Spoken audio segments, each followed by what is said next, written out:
Good afternoon, year 7. How are you all? Hope you all are good and fine at home. So, welcome once again to Best Montessori Distance Learning e-portal and welcome to English class.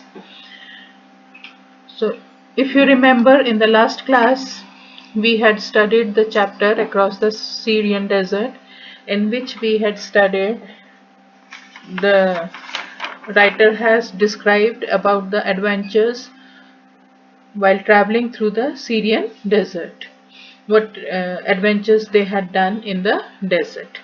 So now today let us discuss the exercise of this chapter. So let us start the exercise. Now question number 1.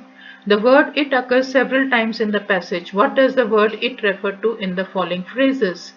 So in every phrase you will find the word it. You have to tell in what context this word it is used. Okay, like here, first one, it is absolutely still. It is, now what does it refer to here? What is absolutely still? Yes, it refers to here the valley, the shallow valley whose name is Aitha. Okay. Then in the second phrase, unless it has to do with her extreme height. Here it refers to what? It has to do with her extreme height. It refers to the camel's height. Then we speak of it as trees. Now here it refers to what? It refers to the small plant like tree, small plant which the writer's companions has gathered for the bonfire. Okay, so in every phrase the meaning of it is different. It has been used in different reference. You have to just tell that in which reference this it has been used in the following phrases. Hope you must have understood. Now the second question. The writer talks of temperature 30 and 20. Do you think she means centigrade or Fahrenheit? Give a reason for your answer. So what do you think? It is 30 degrees centigrade or 30-degree Fahrenheit? 20 degrees centigrade or 20 Fahrenheit? What do you think? Of course, it is centigrade. It cannot be Fahrenheit. Why? Because 30-degree Fahrenheit means -1 degree centigrade. And days are very hotter in deserts, so it cannot be Fahrenheit. It is centigrade. Okay. Then, next question is, the writer did not climb onto the camel until it was out of the snow zone. Why was this? Because now you know that the camel's feet are not suited for walking on the snow. So camel finds it's very difficult to walk on the snow. It keeps on falling. That is why the writer did not climb on the camel until it was a snow zone. When they came out of the snow zone, the writer climbed on the camel because camel's feet are best suited for walking in the sand, not on the snow. Then write down the sentence from the passage that tells us that the writer was not involved in the gathering of firewood. So which sentence tells us that writer was not involved in the gathering of firewood? Yes, there is one sentence in the chapter where the writer has written, my companions scatter over the plain with axes to gather firewood. My companions scatter over the plain means writer was not involved. Only the companions of the writer were involved in gathering the firewood. Okay, then give one reason why the old sheikh might have wanted to camp in the first spot he found. Maybe old sheikh was very tired after uh, riding through the desert whole day. That's why he was ready to camp in the first spot whatever he found. Then give one reason why Ali suggested an alternative place to camp for the night.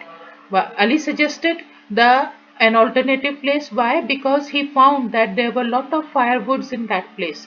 Lot of firewood means they could have a good bonfire which could keep them warm all night. That is why Ali suggested to move to an alternate place. Okay. Then next question is, which of the following adverbs is or are not used in the passage? Now see, there are 5 adverbs given. You have to find out of these 5 words which adverbs are not used in the chapter and which you have to just tick on that. Sharply, selfishly, languidly, gloriously and cheerfully. So these 3 though they are used. Out of these two, you have to find out whether these two, both of them are not used or one of them is not used.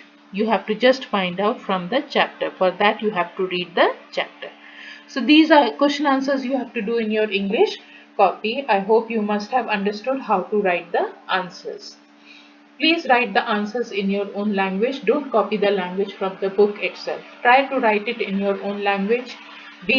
When you are writing the answers, concentrate on the tense and also on the singular and plural form. Is, are, was, were, like this. Please, I have already told you.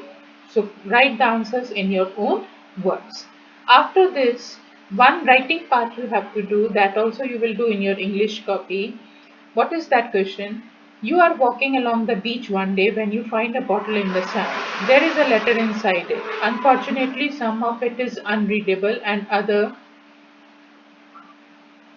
parts of the writing have been washed away. The second half of the letter has been completely lost. A reproduction of the letter is given below. What is there? That one day you are walking along the beach and you find a bottle on the beach. Inside the bottle there is a letter. You took out that letter. Now in that letter, in the first half of that letter, you have seen that few words or few letters of the words are missing. So what you have to do is you have to complete those words, or if the word is missing you have to complete the full word. If the only letters of the word are missing, you have to complete those letters to make a meaningful word. After completing this first part of the letter, what you have to do is you have to write the second part of the letter. Means you have to continue the letter. Now for continuing the letter, or for writing the second part of the letter, what you have to do is use the clues above and your own imagination to rewrite the entire letter as you think it might have been written before it was put in the bottle. So you have to use your imagination, that what could have happened after this. You will have to compose the second part yourself. So second part of the letter you have to write yourself. And how you will write? You will imagine that after this all happenings, what would have happened. So it will be different for all the students because all of you will be thinking differently. Use your own imagination to write the second part of the letter. You have to imagine that what would have happened next. In the first part, first you will complete this first part. Wherever the word is missing, you will complete the word. Like, my ship has dash, and here I find myself on a dash DE. Now here the letters are missing, and here the full word is missing. You have to find out what word will come here, and here you have to find out what alphabets will come here, or what, like D, deserted island, DESERTED, deserted island. It is a very, so here again alphabets are missing. What can be the word? Frightening place, FRIGHTENING, frightening place. The worst thing is the silence. I am all alone and have nobody to talk to. I can hear only the sounds of the waves striking onto the shore, and the, like this you have to complete. Okay, so first you have to complete the first part of this letter. After completing the first part, keep on imagining what would happen in the next part, and that next part you have to write yourself.